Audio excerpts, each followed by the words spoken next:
ngizawugijima ngoba ngijahe nami ukwehlela ngezansi. Sengenza umsebenzi omkhulu kakhulu ezulwini. Kodwa-ke ngizawuloba igama ngoba ngike ngalithola ithuba nami lokulandela uNkulunkulu. Ngithi bekuyisabatha lesibili mengaphosisi. Inkosi yamaNazaretha eyasukuma inikeza umfundisi umdluli wasemangangeni yasho njalo yona yeze nishintshe. Uthi meguqa kumfundisi ziningi indaba azibeka kodwa ngizobamba eyodwa. Uthi ngelinye ilanga inkosi yamaNazaretha isesiqwini sesibili yayise gospel. Ithi-ke ma ise gospel inkosi yamaNazaretha segula udriver wenkosi. Agule kakhulu ayishaye ngapha nangapha impela kube nzima. Kuthe kusanjalo egula kanjalo lo driver kwaqhamuka izwe liqhamuka ngaphakathi izwi lamazwi. Bize kulo driver ithi inkosi yamaNazaretha ngiyacela ngiyahamba ngesikhathi esithize yeJudiya. Ngizocela ukuthi udriver angilungisele imoto noma alungise ngoba siyeJudiya la siyakhona. Uthi lo driver mayifika othunyiwe ezulwini. Uthi ngiyacela uyongixolisela kakhulu enkosini yamaNazaretha. Ngigula ngendlela eyisimanga akuvumi noma ngenzeni. Ngeke ngikwazi ukuthi ngenze lo msebenzi athi angiwenze. Ukuthi driver imoto ephethe umsebenzi omkhulu kangaka. Ngicela ufike ungixolisele kakhulu enkosini yamaNazaretha. Uthi ngeke ngikwazi ukuphumelela mhlawumbe akakhomba omunye umuntu ongase awubambe lo msebenzi. Kuthiwa yabuyela lesi sithunywa sasezulwini sabuyela ngaphakathi. Sabe sawubeka umyalezo ngoba unjalo.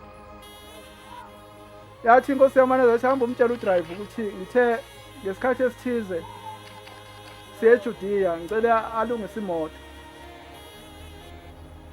Yabuya izwi njengoba linjalo lezananga udriver wemoto. Kuthiwa abangcwele wonke umuntu owayeseduze nalo driver wadideka ngoba umuntu oyebambeke kakhulu. Kodwa-ke ngoba izwi lamazwi laselikhulumile wabanjwa lo driver.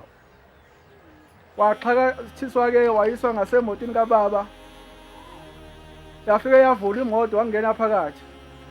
Kuthiwa wathi mengena wavele wasinda waphela konke ukufa enakho. Wabonakala sephuma edrive imoto ebheka ukuthi ikulungele yini ukuhamba, ebheka zonke izinto amathaya, ebheka izibuko, ebheka yonke into. Wabuya wangena ngaphakathi wayidumisa imoto. Yaphuma inkosi yamaNazaretha yangena emotini yasuka imoto. Yabheka eJudiya. Seyaphila lo driver. Uthi mesendleleni maphakathi eselweni uthukela kuthiwa wabona inkosi yamaNazaretha ngathi ifikela ubuthongo. Methu uyabheka njengomuntu phela oshayelayo uyaqalaza ngapha ezibukweni. Wayibona ngathi ubaba usathe ukuzumeka kancane. Uthe mengabe ethi uyaqhubeka nokushayela uyabona ubaba akasekho ngapha eceleni usehleli ngemva esihlalweni esingemuva. Methu uyabheka ezibukweni akaseyedwa babili. Methu uyabheka lo muntu okhuluma naye ubaba umqalo wendlela umqalo loluhambo. Kuyaxoxa. Uthi wabe sedideka lo driver wakwayimisa imoto waphinde wayibheka kancane waphinde wayithatha uyabathola abantu still bayaqhubeka bayaxoxa. Uthi waqhubeka nohamba ngoba wetsheni ukuthi kubhekwe eJudiya.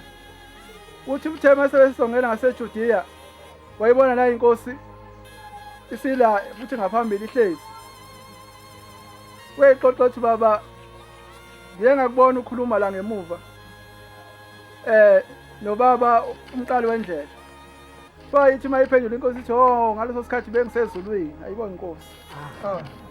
Kuthiwa yafika imoto eJudiya wehla ubaba wangena ngaphakathi. Yehla nalensizwe ishayela imoto. Ithe mayehla nje isiye edokodweni la izocambalala khona kwabuya ukugula. Njengoba bekade kunjalo egospel. Yayithanqaza lensizwe yayithanqaza lensizwe. Kwabuyelwa ngaphakathi bangcwele bayobika ukuthi hayi bonkosi yamakhosi. Udriver lo ufika naye uyafa ngaleni. Kuthiwa yabe seyiphuma inkosi yamaNazaretha amechaza umfundisi omdluli. Kuthiwa yafike yama edokodweni lensizwa. Yama nje ensikeni yayibuka lensizwa. Kuthiwa ukufa kwaphela ngaleso sikhathi kwaphela yasinda lensizwa ayibona igama lenkosi. Hayi bangcwele nami sengehlala ngezansi kodwa ubaba uthe mesevala umhlangano. Uthe ucela sithandane eMaNazaretha. Ufunda incwadi esambe nayo besifunda lapha esayithiwa umshumayeli. KaMateyu Mateyu 5 angisazi ivesi liphi kodwa ebelithi bazolibheka nje ubaba ngifuna ukuthi ngize ngene kuwo wonke amazwi ngoba phela nabo bafuna befakaze ngokuthi yezweni kodwa uthe ubaba asiye ukukhohlisana asithandane kwangempela ayibonge Nkosi angathi-ke bangcwele singabambelele ezweni lenkosi ngiyacela ngalamazwi uNkulunkulu awenza abe maningi bese kuthi-ke umphathi wenkonzo njengoba sisilo sathi makwandise kumphathi wenkonzo angayenza inkonzo yakhe iqhubeke njengoba esefikile eyiphethe inkonzo inkosi ibusise nizwile ngehlele ngezansi amen.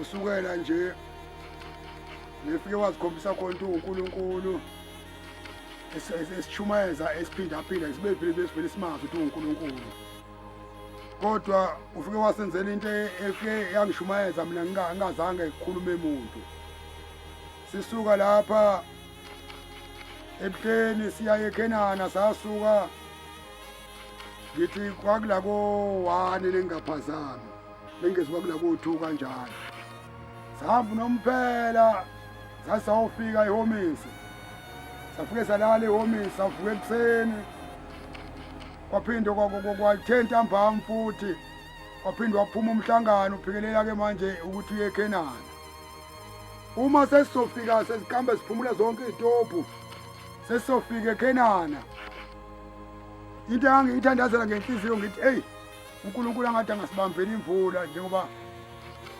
imvunulo esiyibhincile itetema ngokuthi iyalimala nekuyatholwa imvula kanti uNkulunkulu ngempela uzoyibamba imvula ukukhala kwami kushothi wakuze impela hawu imvula yanganetha kuthe sesifike esitobhini sokugcina sizasuka khona besiyongena eKenana aveni yafika imvula kwangathi liyanetha kakhulu ingathi liyakhizakhiza kanti uNkulunkulu kusho ukuthi sesihlambulula hayi thena ngabe sesizophuma umhlangano yaphinde yanqamuka futhi imvula sazikhambela kazange abanalutho into yaphinde wayenza futhi noma sesibuya sinesesisuka eKenana sesibuya nomhlangano siphinde sahamba kanjalo futhi langanethi izulu yonke nakhona futhi ngicabanga sasuka impela ebusuku nenge sasuka ntambama sasuka ntambama ngabo-8 ngo-past 8 kanje angekho umphela sasuka nje kwashaya nje lentuzana mhlambe o7 sesile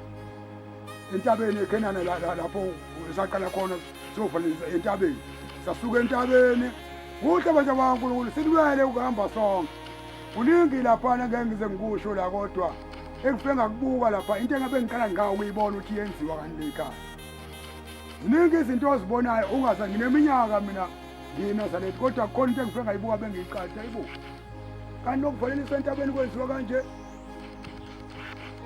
ebengiqala ngawo ukuyibona kodwa ngifike ngayibuka lapha ngathi yabona ungabovama ukuthi nokuthiwa umhlangano njalo wena uthi nginemali encane angisho ukuthi ngithi balonke laba banemali encane cha ukuhlupheka ukudala uNkulunkulu kodwa ukupintshe ngesinye isikhathi ukupintshe ngemali yokugcina uhambo uNkulunkulu uyovena kwenzela umhlolo wothi ubuya la mhlawumbe uvela uthola umsebenzi noma wathi uhleli ungasebenzi uthola umsebenzi usebenza uma sesisuka lapho sesikhamba sahamba sikhamba umhlangano uphumula ngithe ningabe sike endleleni kwaqhamuka enye insizwa yathi awubaba waphatheka kabuhlungu kangaka ngicela ukukuphathela naye le ngubo yakho iphela lensizwa ithatha ingubo yangiyazi nokuthi yakabani noma ubani wakabani ithathe lensizwa ingubo nginesike endleleni nje ngoba mina ngumuntu olula-ke ngokuhamba ngijwayele ukuba phambili isikhathi esiningi sinesihamba la uvele kuphosa amadrinki lakuthina silanjela ngemuva ngikhohlwe ukugada lo muntu wengubo nginaka amadrinki lawa manje nangithi ngiyaqala ngiyambheka lo muntu asenyamalela ngisamazi nomshone ngalapho ngamfuna kancane kwafika esitobhini kwahlalwa lutho angisamtholi lo muntu kwafikwa ephanishini kwahlalwa angisamtholi ngize ngiyothola omkhize ubaba lo usisho babike hey madoda nginenkinga la ngidukelwe ingubo yami ingubo ekuyona ngiyithanda ngaphela uba ngiyiphe nawo umvakeli le ngubo yona ngubo engiyithanda ngaphezu kwengubo zami zonke zikhona ekhaya avenathi usisho hayi uNkulunkulu nawe uyakufuna lo muntu uzomthola lo muntu nawe uyakufuna njenganamanje yathi neqeda utsho njalo ngivele nginangu lo muntu kade ngingambona umuntu kanti ukeceli kwami kuyeduze kangaka wengibona ingubo ukuthi awunangilo muntu indlela uNkulunkulu engishumayeze ukuthi angihambi ngeke sisuka lapho nesisuka lapho eParishini sesifikelele manje elentuzeni sesifikelele kuMasiya siyebuhleni ufika umhlangano uphumule ukuthi nasophumule siyobhini sokugcina enkosini yamakade iphinde lenze same story futhi izulu liphinde funa khona nasuphumulile umhlangano vele iphinde ibuye futhi imvula uNkulunkulu sesihlambulelwa manje sesiyongena ezulwini manje ebonkosi nkulu sezulwini indlela ke lezi ezikhombisa ukuthi awuhambi uthi uhamba noNkulunkulu wenza into efanayo lapha siyalewa siphumuze lana siphumule esitobhini sokugcina waletha imvula nasesibuya futhi esitobhini sokugcina enkosini yamakade waphinda khona waletha imvula indlela ke nginingi-ke imisebenzi kubantu abaNkulunkulu engiyizwile emkhulu uNkulunkulu ayenzi ikhona nje insizwa engangilele naye edokodweni sikekhenana ithi lesizwa uShembe wenza umhlola kunensizwa eyilethwe umfowabo la eyilethe uNkulunkulu kanti lensizwa izathi neyifika lapha ivele ivuka ukugula kokuwa neyivuka lensizwa iyona kodwa ngizakukhuluma ngiqolise ubaba umshumane uDosithu lokhu kuphela nje umsebenzi kaNkulunkulu engizokukhuluma ithi lensizwa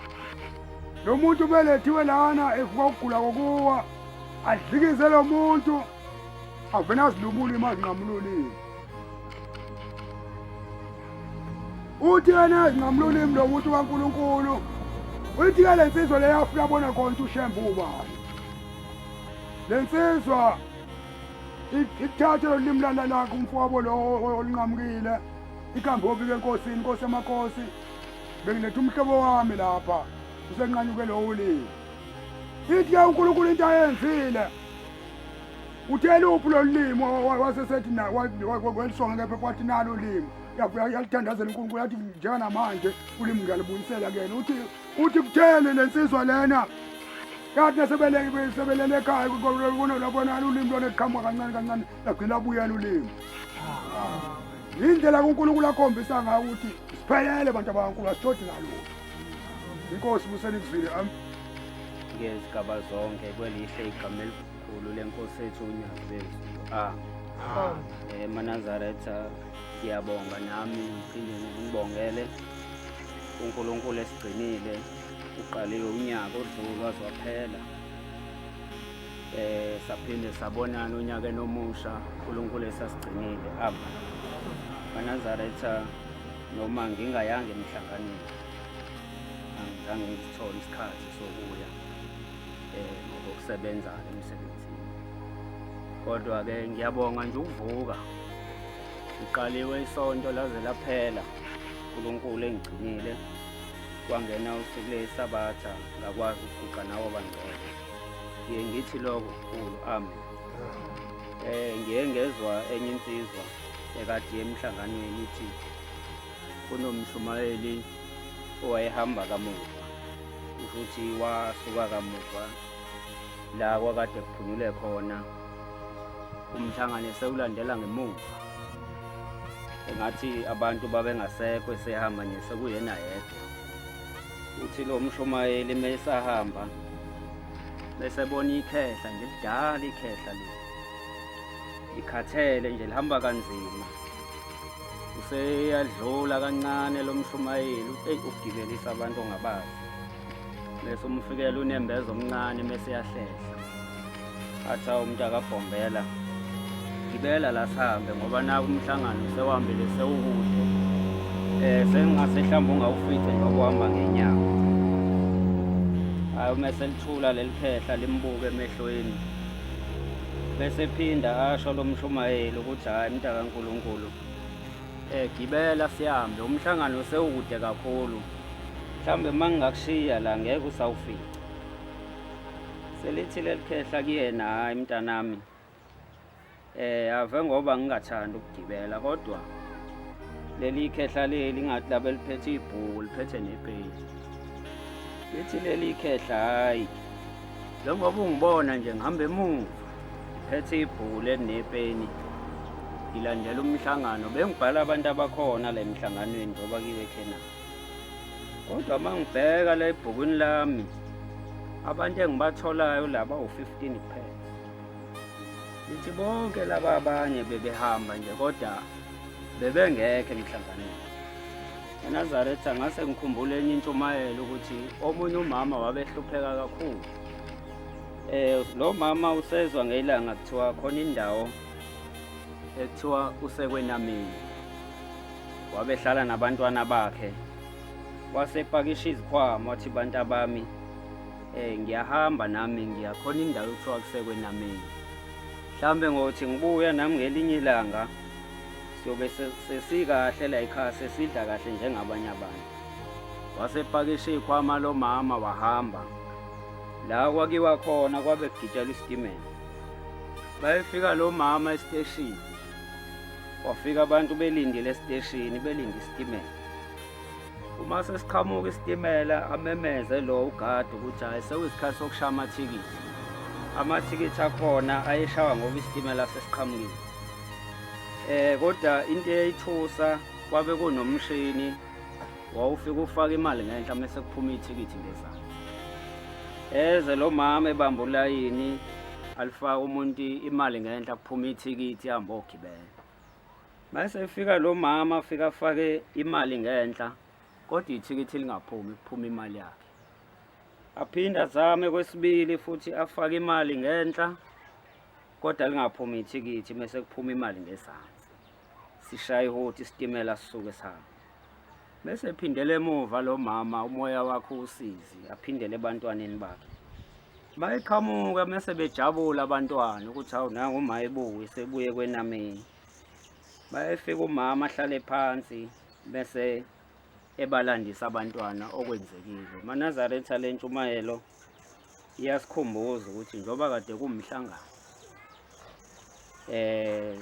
bahlala emhlanganweni kodwa ke uNkulunkulu engathi angasikhumbula ukuthi uthe mangabe sike emhlanganweni uma ngabe ulifaka imali ngenhla mase kuphume ithikithi elihle ukuthi uNkulunkulu asikhumbule ey'nsukwini zokugcina. Nami ke